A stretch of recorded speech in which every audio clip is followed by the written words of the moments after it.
यकतारे चपड़ी जो बेताज बादशाह जलाल चांडियो जे विछोड़े खे 25 साल मुकमल। अॼु वरसी मल्हाई वेंदी।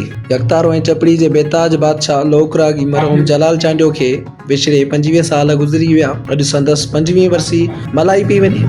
रागी फनकार जलाल चांडियो जो जनम साल 1944 धारे साहिती पुरगणी जे शहर फुल भरसां ॻोठ हड़पाल में हाजी फैज़ मोहम्मद चांडियो जे घर में थियो।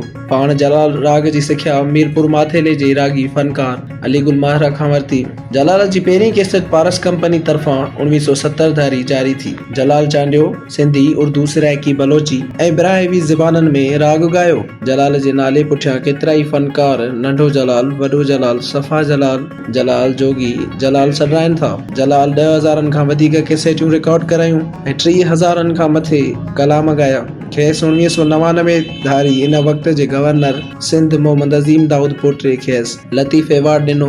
इन खां अलावा खेसि शहबाज़ एवॉर्ड, सचल एवॉर्ड पिणु मिलियो। जलाल चांडियो 10 जनवरी 2001 में गुर्दनि जी बीमारी सबबु कराची जे हिकु इस्पताल में वफ़ात करे वियो। संदसि आख़िरी आरामगाह गरीबाबाद मोहल्ला फुल शहर में संदसि ओताक भरिसां आहे। संदसि पोयरनि रागी शागिर्दनि ऐं परस्तारनि तरफ़ां वरसी सादगी सां संदसि मज़ार ते चादर चाढ़े मल्हाई वई। इन सिलसिले में मरहूम जलाल चांडियो जे फर्ज़ंद रागी कलंदर जलाल चांडियो, रागी दिलबर जलाल चांडियो ऐं परस्तारनि शागिर्दनि समेत शहरनि मीडिया सां ॻाल्हाईंदे चयो त मरहूम जलाल चांडियो राग जी दुनिया जो हिकु वॾो नालो आहे ऐं संदसि जे राग जी मुनफ़रिद अवामी अंदाज़ सबबु अॼु 25 साल गुज़रण बावजूदि अवाम खेसि वॾे चाह सां ॿुधे थो।